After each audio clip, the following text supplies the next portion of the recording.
Assalamualaikum warahmatullahi wabarakatuh. Perkenalkan, saya Linda Tiara dengan NIM C1F021085. Di sini saya akan mempresentasikan PPT Akuntansi Syariah saya yang berjudul Sumber Hukum Islam. Baiklah, yang pertama yaitu jenis dan definisi sumber hukum Islam. Definisi sumber menurut Kamus Umum Bahasa Indonesia adalah asal sesuatu. Sumber hukum Islam adalah asal tempat pengambilan hukum Islam. Dalam kepustakaan hukum Islam, sumber hukum Islam sering diartikan dengan dalil hukum Islam atau pokok hukum Islam atau dasar hukum Islam. Yang pertama yaitu ada Al-Quran. Definisi Al-Quran, meskipun berbagai kalangan memberikan definisi yang berbeda, namun tidak memiliki perbedaan yang begitu berarti secara bahasa. Quran berasal dari kata qiraah, yakni masdar dari kata qaraha, qiraatan Qur'anan, sebagaimana firman Allah dalam Quran surah Al-Qiyamah 17-18. Adapun secara istilah, yang banyak disepakati oleh para ulama Al-Quran adalah kalam Allah yang bernilai mukjizat yang diturunkan kepada Nabi Muhammad SAW dengan perantaraan malaikat Jibril yang tertulis dalam mushaf. Diriwayatkan secara mutawatir. Yang membacanya dinilai ibadah, diawali dengan surat Al-Fatihah dan diakhiri dengan surat An-Nas, di mana terdapat beberapa hukum umat terdahulu yang juga diakui oleh Al-Quran sebagai hukum yang juga harus dijadikan pedoman oleh umat manusia saat ini. Kemudian yang kedua ada as-sunnah. Sunnah yang merupakan kata bahasa Arab, berakar dari kata kerja. Sunnah yasunu sunatan, yang berarti jalan yang sering dilalui, adat istiadat, kebiasaan, atau tradisi.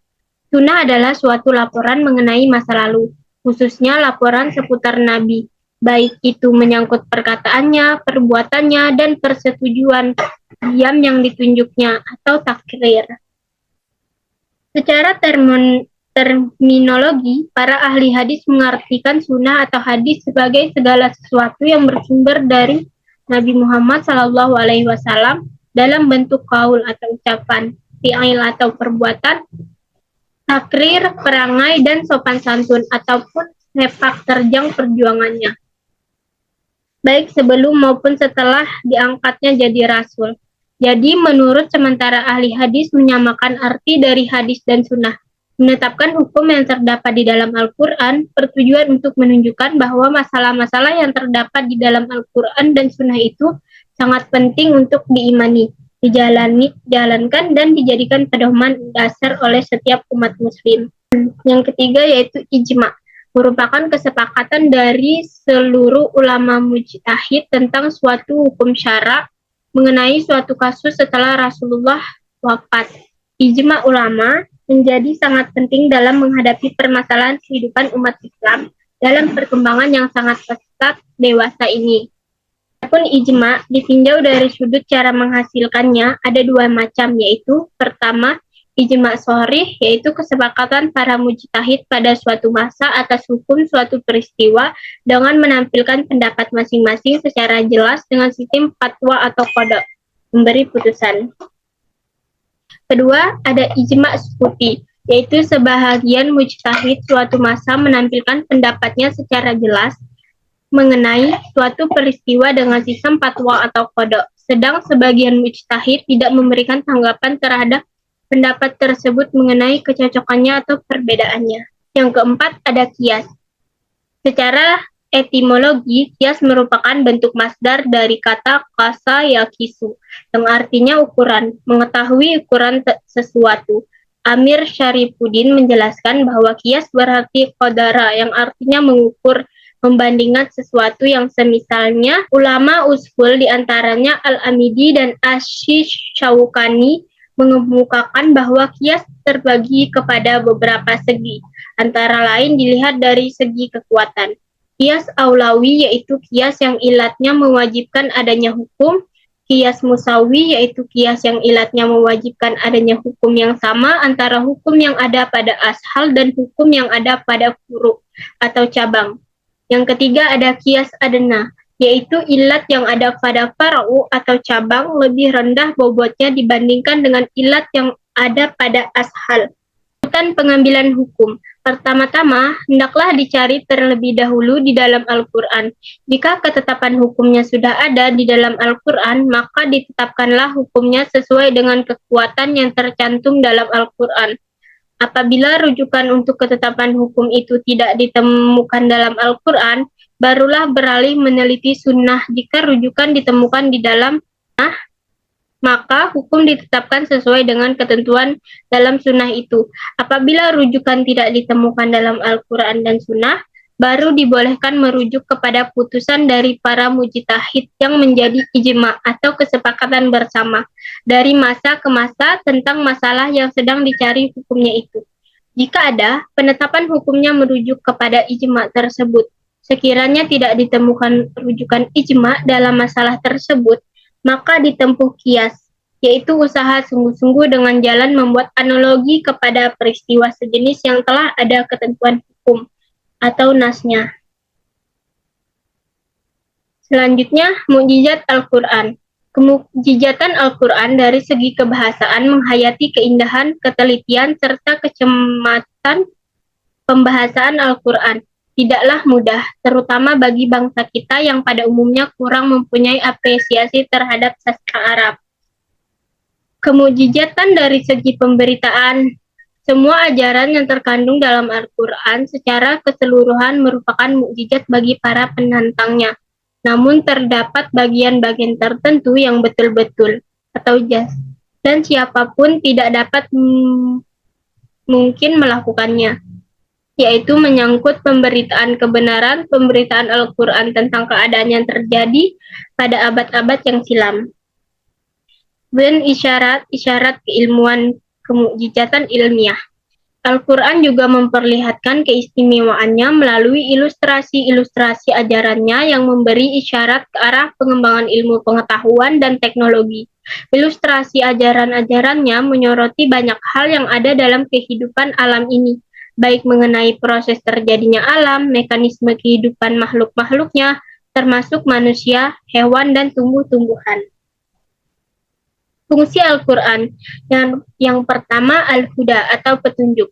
Al-Quran menjadi petunjuk bagi manusia secara umum, petunjuk bagi orang-orang yang bertakwa, dan petunjuk bagi orang yang beriman.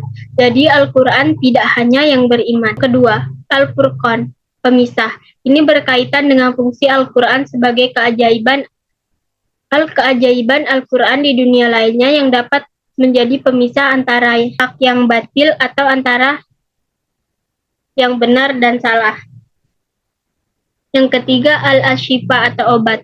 Al-Quran merupakan obat bagi penyakit yang ada dalam dada manusia. Penyakit dalam tubuh manusia memang tak hanya dalam dada manusia.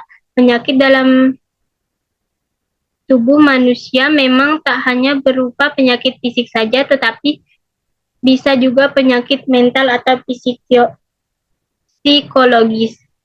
Yang keempat, Al-Mau'izah atau nasihat. Dalam Al-Quran terdapat banyak pengajaran, nasihat-nasihat, peringatan tentang kehidupan, peringatan bagi orang-orang yang bertakwa, yang berjalan di jalan Allah. Fungsi As-Sunnah.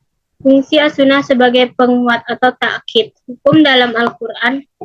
Dalam fungsinya ini, menurut penulis sunnah melakukan takkid atau penguat atas hukum-hukum yang terkandung dalam Al-Quran. Fungsi sunnah sebagai penjelas dan penjabar apa yang dibawa oleh Al-Quran. Fungsi sunnah sebagai penetap hukum yang belum diatur dalam Al-Quran. Dalam fungsinya yang ketiga ini, sunnah melakukan tasyri yang boleh dikata sebagai tambahan atas hukum-hukum yang tersurat dalam Al-Quran. Fungsi ijma. Fungsi ijma yaitu memiliki otoritas menentukan keputusan hakim atau sahlah. Pada dasarnya, ijma menurut ulama mempunyai kekuatan dalam menetapkan hukum dan memiliki pendapat sendiri. Qiyas tidak dapat mencapai status hukum kecuali didukung oleh ijma. Fungsi ijma bersifat mandiri. Ijma memiliki andil besar bagi syariah dalam menghapuskan pertimbangan nilai pribadi. Fungsi qiyas. Dalam mengungkapkan hukum dari Al-Quran atau As-Sunnah dikemukakannya semua peristiwa yang terjadi Dalam kehidupan orang Islam, pasti terdapat ketentuan hukumnya atau indikasi yang mengacu pada adanya ketentuan hukumnya. Jika ketentuan hukum itu disebutkan, maka haruslah dicari indikasi mengacu pada ketentuan hukum tersebut dengan berijtihad.